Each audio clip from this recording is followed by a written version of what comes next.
Este programa é livre para todos os públicos. Como é bom chegar mais uma vez até você e saber que você está aí. É uma grande alegria e para nós é uma grande honra. Eu sempre gosto de dizer que eu e você somos grandes privilegiados porque somos não somente espectadores, telespectadores de uma história, mas somos realmente agraciados pela história, pelo testemunho de cada um dos nossos convidados que vem até aqui. E quem sabe um dia também você não estará sentado aqui na nossa sala de estar, partilhando um pouquinho daquilo que você viveu e daquilo que você vive. O programa Gente de Fé, ele traz justamente estas marcas, esse rastro de Deus na nossa vida. Não somente no nosso processo de conversão, mas principalmente na nossa perseverança. Porque como ele mesmo diz, quem quiser seguir-me, renuncie a si mesmo, tome a sua cruz e siga-me. E hoje eu tenho uma grande alegria, uma grande honra, não somente de trazer um convidado, mas de trazer um irmão que faz parte também da grade da programação da TV Canção Nova e que é um pouquinho longe daqui. Nós estamos gravando daqui de São Paulo, mas este, que também faz parte da grade da Canção Nova, está um pouquinho distante na gravação dos seus programas, mas é uma grande honra dele estar aqui hoje conosco no programa Gente de Fé. Frei Bruno, bem-vindo, que alegria tê-lo aqui. E quem está ali já o conhece pelos programas, pelo aprendizado que o Senhor tem nos passado na Escola de Nazaré, que esse é o nome do programa que o Senhor tem na nossa TV, mas também hoje vamos aprofundar um pouquinho mais, não somente dos seus conhecimentos, que é uma grande riqueza, mas um pouquinho da sua história, da sua vida. Por isso, o programa é seu, seja muito bem-vindo. Obrigado, Abuna. Nós assim chamamos os padres lá no Oriente, o nosso Pai. Muito obrigado pelas palavras de acolhida. E é bom estar aqui em São Paulo, de estar aqui na Canção Nova, que é sempre voltar para as raízes, é voltar para o ar de casa. Eu falo que não somente São Paulo, mas a Canção Nova também é um ar de casa. Eu nasci em São Paulo, sou de descendência italiana, meus pais são italianos. Tenho parentes aqui em São Paulo, tenho parentes em Goiás e também em Minas. Uhum. E uma beleza de estar aqui e falar também que a Canção Nova é família, porque quando eu tinha 13 anos eu ouvi cantar Padre Jonas pela primeira vez, E foi muito interessante no Colégio Salesiano, quando o Padre Jonas passava e falava e cantava, e ele cantou uma canção de São Francisco. E eu fiquei apaixonado naquela canção de São Francisco. E conheci o Padre Jonas, mas que ainda não existia a Canção Nova. Ainda era um padre salesiano. Era um projeto, era um projeto de Deus. E depois pude encontrar o Padre Jonas em Jerusalém. Foi assim, emocionante. Por isso, voltar para São Paulo, voltar e estar na Canção Nova, quando estou em Cachoeira, realmente é voltar para uma história. Uma história que Deus tem para cada um de nós, que passa por meio da nossa história. A minha foi uma história, como nós dizemos em italiano, travagliata, quer dizer, uma história bem de luta para conseguir nos ideais vocacionais. Eu conheci os frades franciscanos aqui em São Paulo. Foi interessante porque eu queria ser salesiano inicialmente, tendo estudado no colégio salesiano próprio do início, aquele desejo de ser salesiano. Mas o projeto de Deus era outro. Eu conheci os franciscanos e também não deu certo de entrar para os franciscanos do Brasil. E voltando para a Itália com a minha família, estando com a minha família na Itália, eu conheci a minha diocese. Conheci a minha diocese, entrei para o seminário, para a minha arquidiocese de Campobasso, lá na Itália. Sim. E foi um momento muito, podemos, de graça, onde eu estudei em Roma, estudei no seminário do Papa, no seminário romano, pude conhecer São João Paulo II, era o tempo de São João Paulo II como Papa e como Bispo de Roma, onde eu tive esse contato extraordinário. E foi também um tempo assim de formação lá em Roma, de ter conhecido grandes mestres da teologia, não? Como Marcelo Bordoni, tive Monsenhor Mário Sensi, outros nomes da teologia, da história. Conheci e fui, podemos dizer, discípulo desses homens já ali em Roma. Que foi também, se tornou uma trajetória que hoje eu lendo, uma trajetória de formação. Uma trajetória de formação que eu não esperava. Por isso agradeço muito a Deus a história passada por dores, né, por perdas. A minha mãe, meus pais na Itália tiveram a perda de um filho, assassinado. Toda essa dor que foi muito propedêutica à minha vocação, onde eu vi muito sofrimento, eu vi dificuldades e um desejo grande de servir a Jesus, não em uma vida fácil. Isso era já o início, né?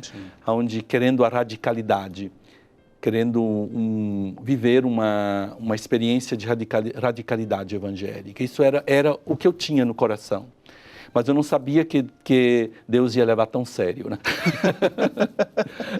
no caminho vocacional, porque chegaram momentos realmente de dificuldades. Ele colocava a semente no seu coração, mas sem que o senhor soubesse onde o senhor chegaria. Dentro disso, Frei, o senhor disse que o senhor conheceu os franciscanos já aqui no Brasil antes de retornar para a Itália. Mas como é que nasceu a vocação sacerdotal, né?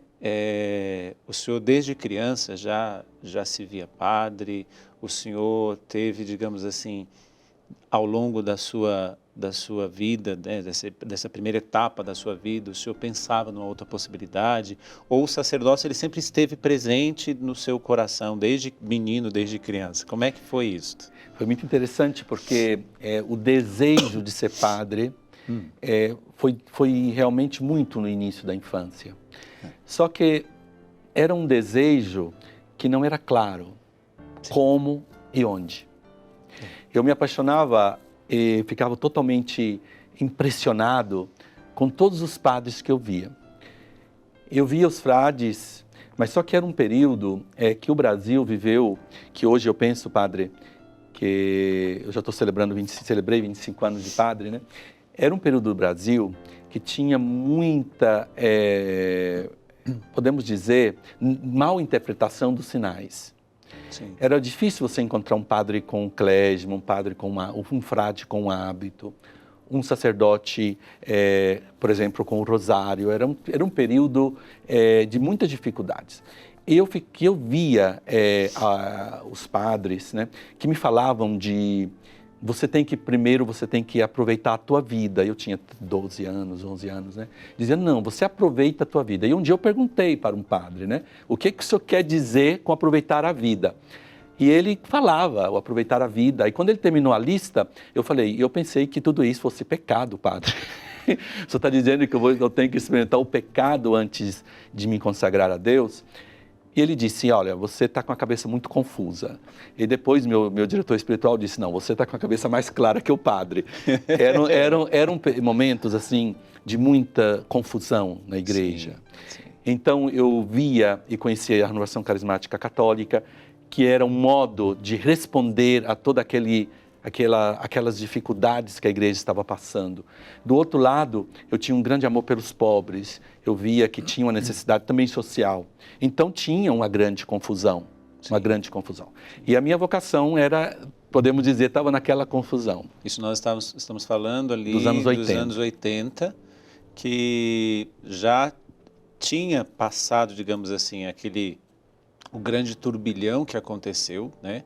Um turbilhão de graças, mas podemos dizer assim, do Vaticano II, que foi ali na década de 70, mais ou menos. Mas também, a partir de então, muitas ideologias foram nascendo desta realidade, como, por exemplo, a ausência dos sinais. Nós não precisamos, porque precisamos estar inseridos no meio do povo, né? E para estar inseridos no meio do povo, precisamos ser ovelhas como povo, né? E aí toda a confusão que o senhor está dizendo. A palavra era confusão, porque eu via assim padres comprometidos com a pobreza, com o social.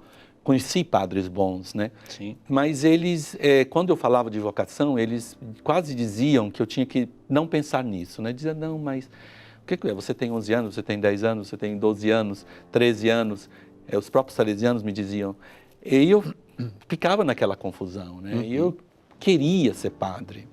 Mas eu queria ser padre numa radicalidade. Por isso que a palavra radicalidade sempre me tocava. Mas eu quero ser padre, eu quero viver totalmente na doação total.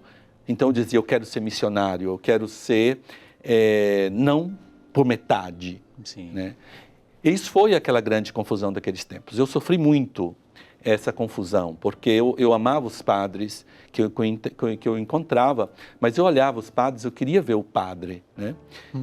Por você ter uma ideia, eu via nas fotos as casulas, né?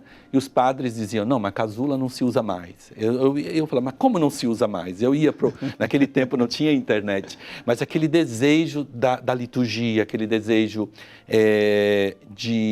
do canto litúrgico, não do barulho somente, né? Sim. Eu tinha aquele desejo. Então, um dia eu disse, mas talvez a tua vocação é ser monge. Eu disse, não quero ser monge. Eu quero ser padre. Eu quero ser padre. E outro disse, então, é religioso. Então, era o tempo da confusão. Sim. Eu tive a graça de conhecer no convento de São Francisco padres ainda alemães e outros não alemães, aqui no convento de São Francisco, que me deram muita direção. Padre Desidério Calverkamp, que era um homem de uma santidade extraordinária, como também o Augusto Koenig, e outros sacerdotes, frades menores, franciscanos, lá no convento de São Francisco. E eu pude conviver com eles. Eram 2 japoneses, que eram terciários, depois se tornaram franciscanos, que eram de uma simplicidade, era o Frei Leão e o Frei Pedro Mida. Eram de uma simplicidade extraordinária. E eu via esses frades simples, né? Eu disse, é isso que eu quero. Eu quero ser franciscano. E lembrando da canção do Padre Jonas, cada homem simples, né? Procurem fazer poucas coisas, mas a fazerem bem. Então, nessas pequenezes, eu senti o desejo, realmente, de ser frade menor, da ordem dos frades menores. E amei a ordem já naquele momento. É tanto quando eu venho em São Paulo, eu sempre digo que o marco para mim é o convento de São Francisco do Largo.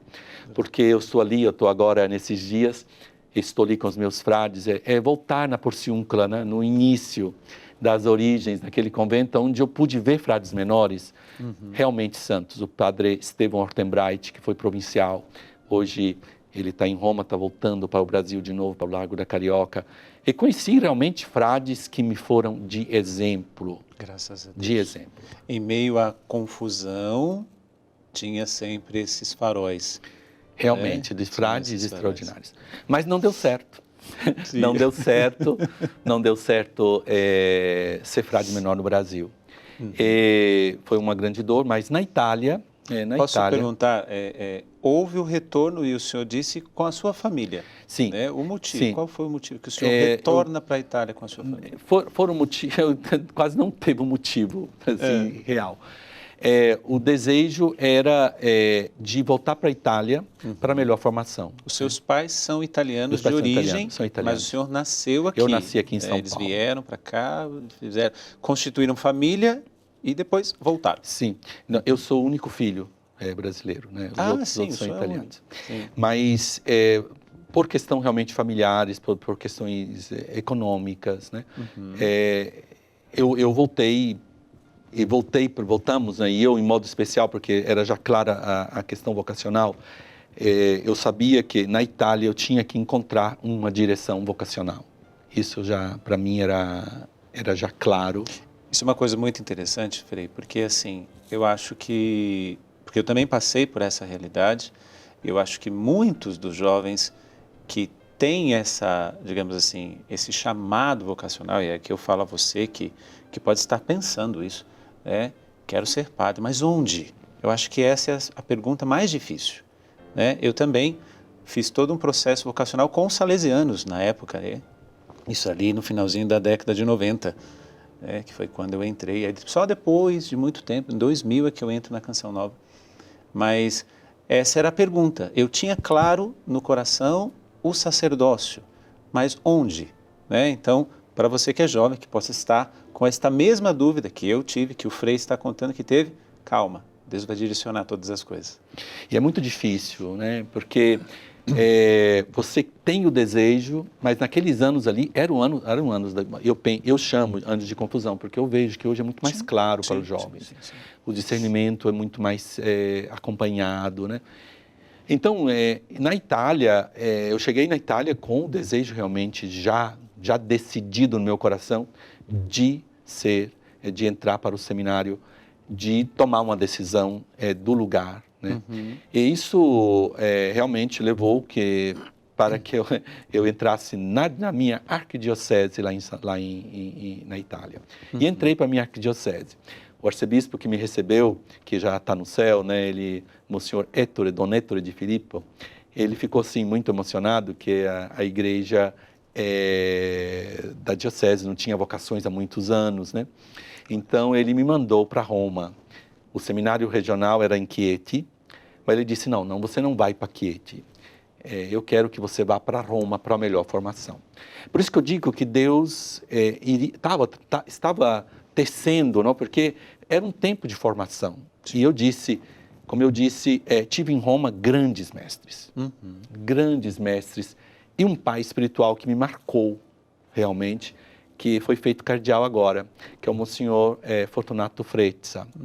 Ele foi escolhido agora pelo Papa Francisco. Ele é um padre, né, um monsenhor, trabalhou no Sínodo dos Bispos, e ele atualmente foi consagrado bispo em julho. Eu estive com ele lá em Roma, e foi agora no dia 27 de agosto, Nomeado cardeal. Ele recebeu, podemos dizer, o título cardinalício. Sim. E ele me ajudou muito nesse discernimento, porque durante todo o tempo de seminário, ele teve a coragem de me dizer, a tua vocação é religiosa. Não tenha medo de voltar ao primeiro amor, de voltar àquilo que é o primeiro amor. E ele me disse sempre, eu tive essa experiência de me formar em Roma, como dizia, grandes mestres, mas tudo mudou quando recebi o diaconato, mas eu disse, não, eu preciso tomar uma decisão. Eu estava naquela confusão quando fui peregrino na Terra Santa, com a minha família. Fiz uma peregrinação, foi muito interessante porque eu cheguei na Terra Santa e quando eu fiz a experiência do Santo Sepulcro, de ver os frades da Terra Santa. Quando eu vi os frades da Terra Santa, sabe quando você vê uma beleza em todos? Eu vi aqueles frades na liturgia, eu vi aqueles frades cuidando ali dos lugares santos. E eu comecei a conversar com esses frades, e tinha um frei que era o guia, que era a guia do nosso grupo, que é um frei da Puglia, na Itália. E eu falei para ele, eu disse, mas aqui os frades são diferentes, eu quero ser frade como eles. E foi um momento que eu voltei para a Itália, voltei para o seminário e já decidido, eu disse, não, é aquilo que eu quero. Aquilo que eu quero. Ali era já aquela clareza que você não encontra em outros lugares. E foi interessante. Você sentiu em casa. Eu senti que era o lugar. Era o lugar. E foi uma grande luta, porque o arcebispo não aceitava, né? E ninguém aceitava essa decisão, né? E o pai espiritual, ele disse, Bruno, vamos devagar, porque pode ser uma tentação. Um dia eu cheguei para ele, eu disse, padre, não é uma tentação, é uma obsessão. Não sai da minha cabeça o Santo Sepulcro, Belém, não sai da minha cabeça os frades. É o momento que ele disse, vai procurar os frades. E eu fui para Casalotti, que era ali em Roma, onde os franciscanos da Terra Santa tinham a casa. E eu fui e decidi. Aquela palavra radicalidade sempre foi muito presente. Sim. E ele disse, vamos fazer o discernimento, mas se você quiser, você pode começar. E eu disse, quero. E comecei e entrei para a custódia da Terra Santa. Fui para Jerusalém, fiz o noviciado, e estou lá. Toda a minha vida sacerdotal, toda a minha vida religiosa na custódia da Terra Santa. Nisso o senhor já tinha concluído os estudos? Tudo, Não. tudo. Antes disso já tinha concluído os estudos no seminário de Roma? Todos os estudos, já tinha recebido o diaconato. Ah, já era diácono? Já era diácono. E aí o nosso custódio da Terra Santa, que depois foi feito bispo, eleito bispo de Alepo, ele entrou em acordo com o bispo para a ordenação e depois o ingresso. Então foi É por isso que o bispo, então, o arcebispo, ele lutou pela sua vocação também lá, né? Primeiro pelo motivo de ter um bom tempo sem vocações, depois por o senhor ter feito todo o processo, digamos assim, formativo no seminário, né? De seminarista, como seminarista, e já ser um diácono, então já era uma grande promessa para a arquidiocese. E aí, Sim. de repente... Mas eu precisava, como diz meu pai espiritual, disse, você tem que voltar ao primeiro amor, que é frade. Ser franciscano. Desde aqui do São convento Paulo, de São Francisco. Desde aqui de São Paulo, aquele desejo de ser frade menor. Foi uma grande luta, né? Porque quando o custódio, né, o provincial, entrou em acordo com o bispo, o arcebispo ficou bem chateado, né? E ele me disse... O custódio, o provincial, falou para o arcebispo, Bruno tem que vir para a custódia, para a ordem, e nós vamos acolhê-lo. E eu tenho certeza que o sacrifício que ele está fazendo, porque ele também está sofrendo, e o sacrifício que a igreja de Campo Basso irá fazer, irá abençoar convocações. Impressionante. Depois deste gesto, a Arquidiocese de Campo Basso teve muitas vocações. É tanto que um padre disse, né, da promessa do custódio para a Arquidiocese de Campo Basso. Vocês vão doar um filho para ser franciscano e Deus vai abençoar muito mais ainda com vocações. E realmente são cheios de jovens, a Arquidiocese de Campo Basso. Aí disseram que eu abri as portas. Verdade. E o bispo, na época, né, como o senhor disse, que ele já está na eternidade, já está no céu, ele viu, então, os frutos na sua arquidiocese. E uma arquidiocese que eu amo muito. Eu amo muito, tenho muita ligação com a Arquidiocese de Campo Basso, na Itália. A sua família ainda está presente no mesmo lugar? Sim, então estou com a minha irmã e meu cunhado e meus sobrinhos. Estão lá em Campo Basso? Estão lá em Campo Basso. E dentro dessa, digamos assim, dessa dinâmica vocacional, o que fica muito claro para mim, né, com a sua fala, o senhor falou muito na radicalidade. Mas essa radicalidade que também é refletida na decisão, não somente na vivência, mas na decisão. Ou seja, Deus já tinha colocado no seu coração e o Senhor já tinha tomado a sua decisão, né? Mas lá, naquele primeiro momento, ainda aqui no convento de São Francisco, não era o tempo, mas a decisão já estava aí, né? Tanto que o seu pai espiritual lhe disse, volte ao primeiro amor, né? Da radicalidade da decisão que o senhor já tinha tomado. Porque eu imagino que também para o senhor, por mais que era isso que o senhor visava já, mas não foi uma decisão fácil de ter que deixar, de ter que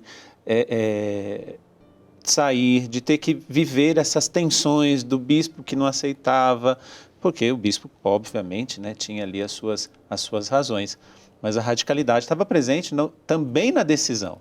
Né? Realmente, porque o dia que eu deixei Roma para ir para a Terra Santa, eu fui com uma mochila. Eu deixei tudo, né? Uma radicalidade que eu via que era o meu caminho do céu, a minha salvação. Então eu peguei a mochila, coloquei o essencial dentro da mochila e tudo que eu tinha, né, até batinas feitas pelos meus pais, umas batinas de 2.000, era naquele tempo, não? 2.000 lira, na lira italiana. Na lira ainda. Então eu mandei para um seminário de vocações da Índia ou de outros lugares ali em Roma, que acolhiam vocações, né, de outros lugares do mundo onde tinha mais necessidades. Eu mandei tudo. E eu cheguei lá em Jerusalém com uma mochila. né? Porque eu peguei o Evangelho e disse, não, deixe tudo aquilo que tem e me siga. E eu cheguei, e o Frei que veio me buscar lá em Tel Aviv, que era o antigo aeroporto ainda de Tel Aviv, de Ben Gurion, ele veio me buscar e foi interessante, porque quando eu saí, né, depois de todo aquele interrogatório dos judeus, difícil, né, sofri realmente, com todo aquele tempo, ainda era o mais duro do que hoje. Aí eu saí e o Frei estava ali, me esperando, e era um Frei espanhol, né, bem assim, sangue quente, né, e ele perguntou, cadê suas malas? E eu disse, não, é tudo aqui. Eu estava com aquela mochila. E ele começou a gritar, né? E ele disse, você pensa que nós vamos ter dinheiro para comprar tudo para você de novo? Você gastando, você pensa que vocês chegam aqui, as pessoas como vocês chegam aqui, né, e vão embora porque não são pessoas... E me deu uma lavada mesmo, né? Quando eu cheguei lá em Jerusalém, no nosso convento, no San Salvatore, só com essa mochila, o custódio que estava me esperando, que tinha sido o meu guardião e também aquele que era o animador vocacional, né? Sim. Ele tinha sido eleito custódio de um ano depois, então já me conhecia. Uhum. Então ele começou a rir, né? Ele disse para esse padre, ele disse, olha que esse aqui, ele é bem assim, bem radical mesmo, então você não preocupe que ele não é porque ele quer que a gente compre nada mais para ele, é porque realmente ele está levando a sério a sua vocação. Nós vamos para um rápido intervalo agora, Frei, mas o senhor o senhor já estava seguindo os passos do seu fundador, quando Francisco de Assis, em plena praça pública, tira todas as suas honrarias para seguir Jesus Cristo. Então, já ali, ao entrar no seminário franciscano, o senhor já traz uma das grandes marcas do seu fundador, do seu pai fundador, Francisco de Assis, somente com a mochilinha. Será que você é capaz de fazer isso na radicalidade para seguir Jesus Cristo? Seja em qual vocação você tem, matrimônio, vida religiosa, sacerdotal, missionária, não sei. Pense um pouquinho. O que você é capaz de fazer na radicalidade pelo amor a Jesus Cristo. Nós vamos para um rápido intervalo. Enquanto isso você pensa e daqui a pouquinho nós voltamos. O que você seria capaz de fazer por amor a Jesus Cristo? Nós temos muitos exemplos dos santos e muitas vezes nós podemos até achá-los loucos, inconsequentes diante de determinadas atitudes que eles fazem, como, por exemplo, São Francisco de Assis, que tendo não somente possibilidades de viver numa vida confortável, mas tendo também a possibilidade de ter títulos e se abdicou de tudo para seguir Jesus Cristo, e esse Jesus Cristo bem de perto, principalmente na sua pobreza de Belém, na sua pobreza do presépio. E é justamente estes que servem para nós como grandes faróis. Como seguir Jesus Cristo? Porque muitas vezes nós podemos nos perguntar, como devemos seguir Jesus Cristo? Como é, nos nossos tempos, seguir Jesus Cristo? E aí vamos olhar para estes santos do passado e vamos olhar e dizer, não, isso não cabe mais para este tempo. Então quer dizer que o Evangelho tem tempo. A radicalidade do Evangelho, ele tem que se adaptar ao tempo e não o tempo à radicalidade do Evangelho.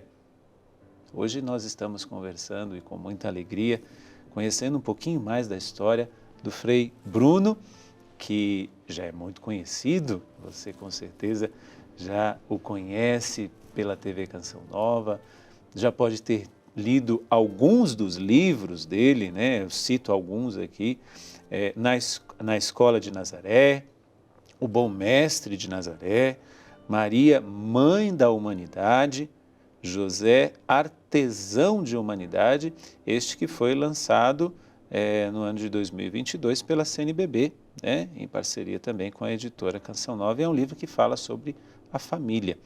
E hoje ele está nos contando não dos seus conhecimentos, mas das suas experiências, que, como vai dizer muitas vezes os nossos ditados, a pregação ela converte, mas o testemunho arrasta. Frei, ingressado, digamos assim, na ordem franciscana dos frades menores, depois de tudo aquilo que nós já ouvimos no primeiro bloco, quais foram as suas experiências ao chegar lá, as suas alegrias, as suas tristezas, os seus desafios? Conte-nos um pouquinho da sua vida missionária. Bem, entrando para a Custódia da Terra Santa, que é uma província da Ordem dos Frades Menores, é uma das províncias que São Francisco desejou no ano 1217, quando São Francisco organizou a ordem em províncias. Ele criou a província do Além do Mar, que era a província da Síria, que depois se tornou a Custódia da Terra Santa. Por isso, a Custódia não é porque não é província, é a província do Oriente, que eu sou encardinado e sou filho desta província, que é do início da ordem, nasceu com a ordem. Quando tinha os frades da Santa Maria dos Anjos, lá em Assis, na Porciúncula, tinha os frades da província do Oriente, no mesmo período, com o fundador ainda vivo. Por isso, é uma das primeiras, né, províncias, podemos dizer, depois da província de Assis, que é a província mãe, né, a proto-província, é a Custódia da Terra Santa, porque as outras províncias não deram certo. E eu entrei para esta família, e a palavra foi radicalidade no início, é muito interessante porque entendi o que eu tinha no coração quando eu tinha 11, 12, 13 anos, aquele desejo de totalidade, né? Aquele desejo de radicalidade. E realmente a vida missionária não foi fácil. Inicialmente, a primeira obediência foi Belém.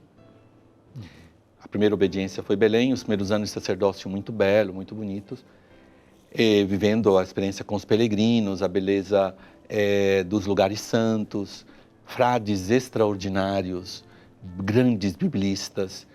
Por isso, pude beber na fonte de santidade e ciência, naquela verdadeira ciência dos frades, né? Do estudo bíblico franciscano. E ali eu vi que realmente era uma grande providência de Deus, como aquela de Roma, de ter sido formado por grandes mestres. Porém, a primeira obediência foi Belém. Chegam momentos difíceis.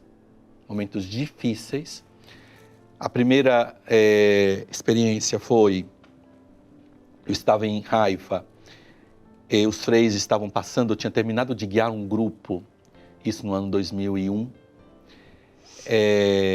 estava guiando um grupo, estava voltando para casa, e os frades me disseram, espere que nós vamos levar você para casa. Eu esperei eles em Haifa, eles me pegaram, e quando nós estávamos entrando em Belém, começaram a atirar na nossa van, né?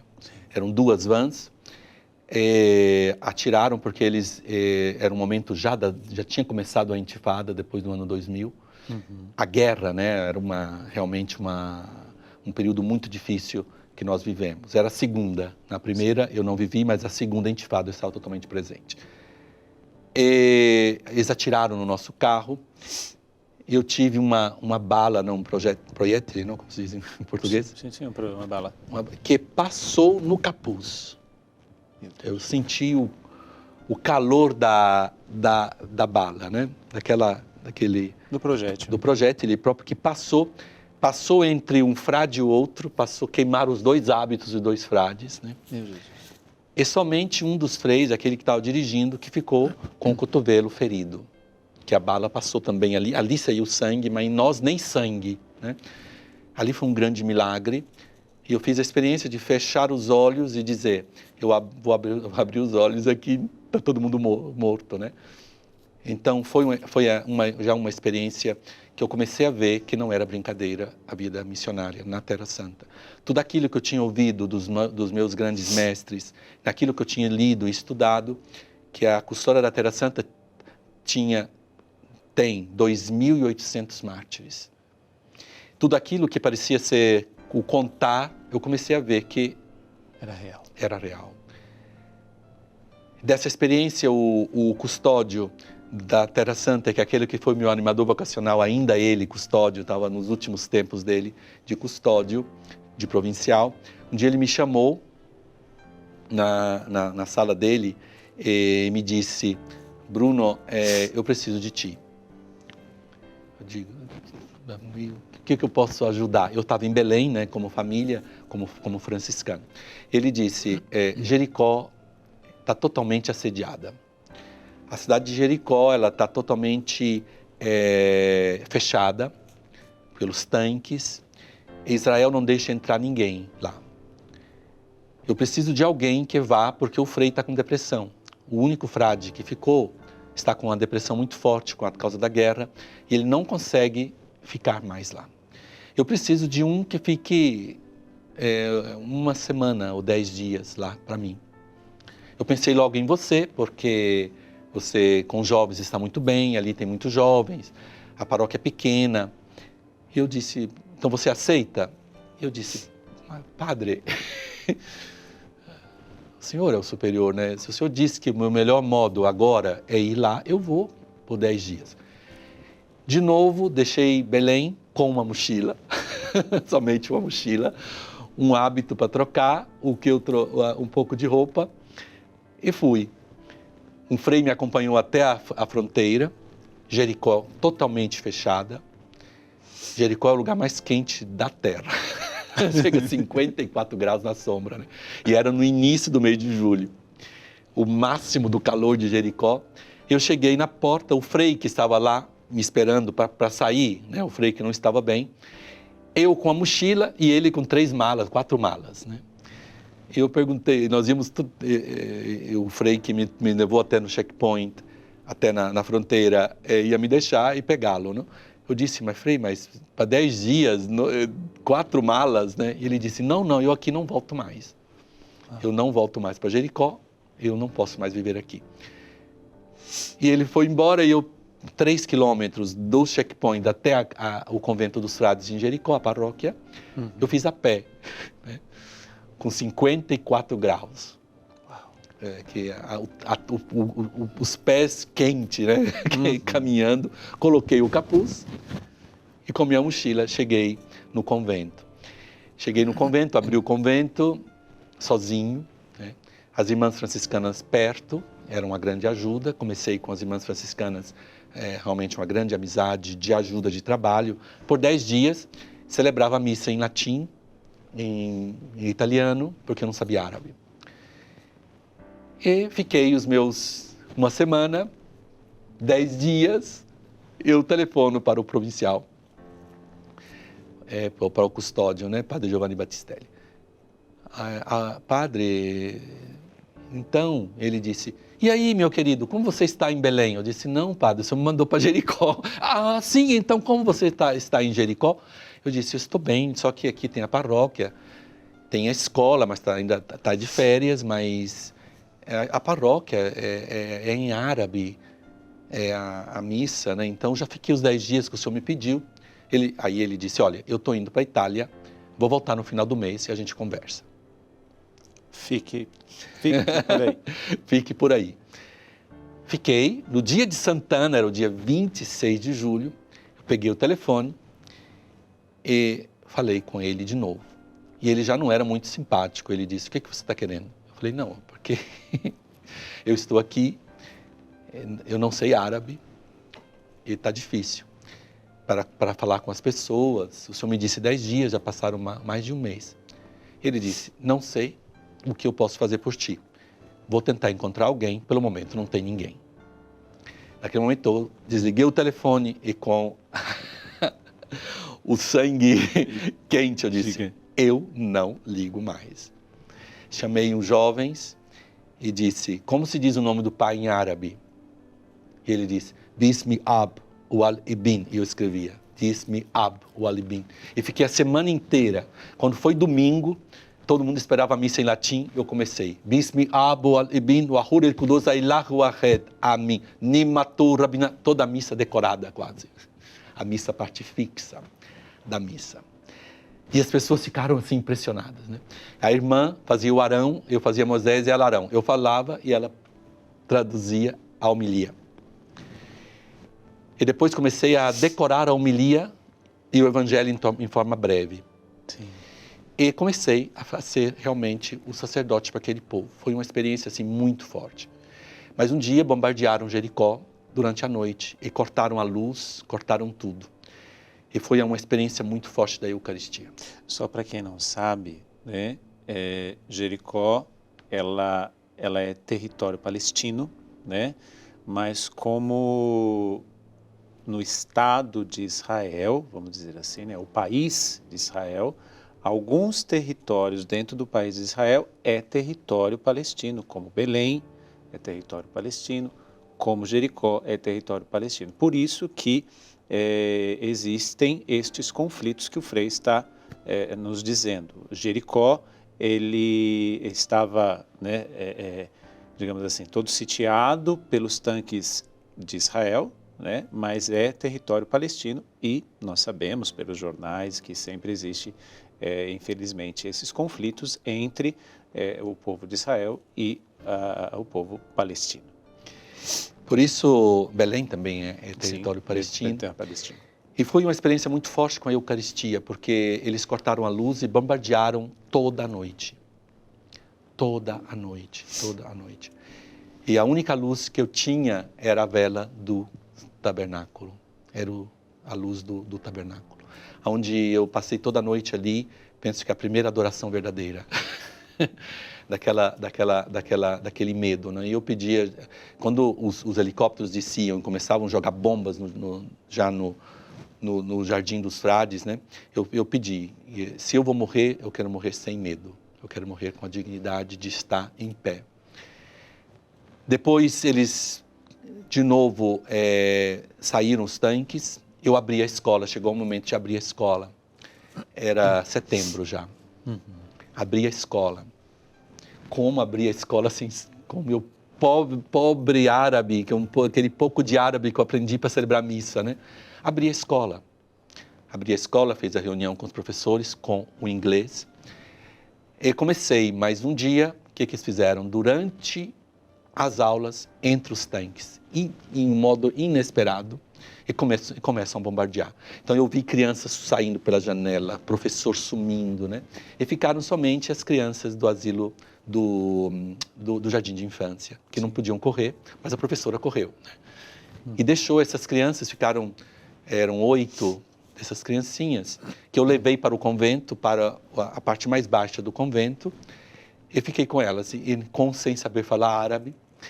A experiência daquelas crianças que me olhavam, choravam, né, gritavam, né, eu tentando acalmá-las. Aí eu vi que a língua do amor vale mais do que qualquer outra língua. Eu comecei a rezar por elas. E elas que se calmavam. E eu comecei a rezar, depois no meu coração eu tive a intuição. Estão com fome. Fui cozinhar para essas crianças e fiz elas participarem, né? Então elas se divertiram cozinhando comigo, com o meu árabe, que eu sabia uma palavra, não sabia outra palavra. E foi realmente um grande sofrimento. Chegou o momento que eu deixei Jericó, consegui um padre para Jericó, fiquei 6 meses em Jericó. O dia que o provincial me avisou que tinha já o Frei nomeado para Jericó, eu já não estava tão entusiasta, né? Eu já tinha gostado tanto de estar lá. Agora quem não quer sair daqui sou eu. E estava muito feliz em Jericó, mas aí foi o momento mais difícil, podemos dizer, aqueles mais provados da missão, quando eu voltei para Belém, quando a Basílica teve o assédio. Nós estávamos depois da Páscoa, quando a Basílica foi assediada, totalmente da Natividade. A Basílica da Natividade. Fundaram as portas, 240 palestinos armados entraram dentro da Basílica. Nós éramos 21 frades. Ali tem os não católicos também que vivem conosco. Tinham 2 gregos ortodoxos e 4 armenos ortodoxos. E 5 irmãs franciscanas que vivem com os frades. E nós estávamos ali de um dia para o outro. Os palestinos invadiram. Israel circundou a Basílica. E realmente foram 40 dias de grande sofrimento, porque Israel tentou jogar bomba de gás. E aí, ali foi uma grande experiência da radicalidade, né? Da radicalidade que eu buscava, que eu não sabia o que era, né? Que eu via numa radicalidade litúrgica, uma radicalidade quando eu era adolescente aqui no Brasil, mas aquele desejo que eu queria realmente de me doar totalmente.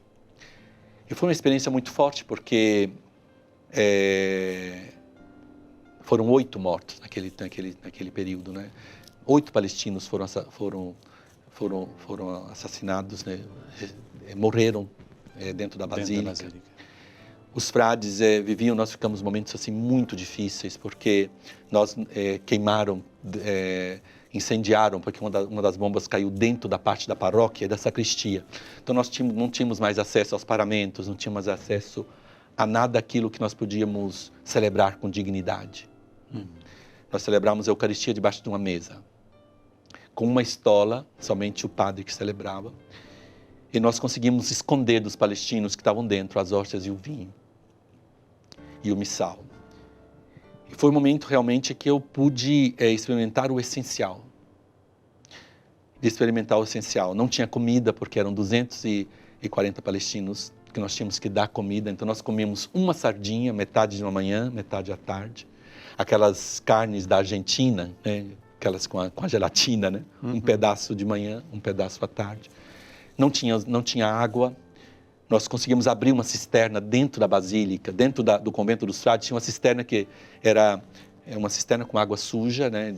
Que foi fechada em 1975. Nós conseguimos abrir aquela cisterna e nós saímos. Israel colocou umas formas de braços, em italiano nós chamamos de gru, né? De braços mecânicos, né? Como é que nós chamamos gru no italiano? Guinchos, não sei como se diz. Sim, guinchos. Que desciam e chegavam até perto de nós. Quando nós íamos pegar esta água, nós víamos realmente aqueles que eles atiravam aos palestinos quando subiam também para atirar a eles. É uma guerra, não podemos dar razão nem a um nem a outro. Sim. Então nós tivemos os primeiros dias que nós tínhamos a certeza que as coisas iriam piorar ali dentro. Foi quando o nosso guardião, naquele momento ali, reuniu os frades, e o telefone ainda funcionava, e o nosso ministro-geral, que era o padre Giacomo Bini, nós frades estamos ligados a uma obediência, né? A um convento. Naquele momento ali, ele nos deixou livre do voto de obediência ao lugar. Ele disse, vocês estão livres. Neste momento, vocês decidem quem quer ficar e quem não quer ficar. Um frade de 86 anos, porque Israel tinha dado a possibilidade ainda do lugar onde os palestinos não tinham ainda, como se diz, pego, não tinham ainda ocupado. E tinha uma porta que saía pelo lado da Casa Nova, onde tem a Casa dos Peregrinos. Aquela porta Israel abria e nós podíamos deixar sair os frades, aqueles que queriam. Então saiu um frade de 86 anos, um outro frade que não dormia porque ele viu a mãe dele morrer durante a Guerra do Líbano. 5 frades saíram e nós outros ficamos. Por opção vocês Por ficaram. opção nós ficamos. Realmente, naquela noite que fecharam as portas, foi uma noite terrível de bombas. Aquela noite tentaram jogar o gás, né? Eles não conseguiram com o gás porque São João Paulo II começou a gritar na Praça São Pedro, que naquele momento, com o núncio apostólico, os embaixadores da Itália, da Espanha, da França, começaram realmente a fazer pressão a Israel e eles se retiraram. E naquele dia eu fiz aquele momento da noite que eu falei, não, aqui nós acabamos, né? Aqui vai terminar no pior modo possível. Então eu peguei sempre, que eu tenho sempre um lenço, né, no hábito, eu peguei a caneta e escrevi aos meus pais realmente o pedido de perdão, né? Porque tanto amor que eles me deram, meus pais na Itália foram extraordinários comigo, me acompanharam, Então eu escrevi uma carta a eles, né, dizendo que eles me perdoassem. Porém, o que estava acontecendo ali naquela noite não era nada mais do que aquilo que eu já tinha prometido com os votos religiosos e a ordenação sacerdotal, que era dar a vida a Cristo. Que não estava nada, não era um gesto heróico, era somente a dar a Deus aquilo que ele já tinha, que eu já tinha prometido. Porque o sacerdócio é dar a vida, né? E foi interessante porque eu escrevi para ele, se não queimar os corpos, como aconteceu com a paróquia e com a sacristia, vão encontrar.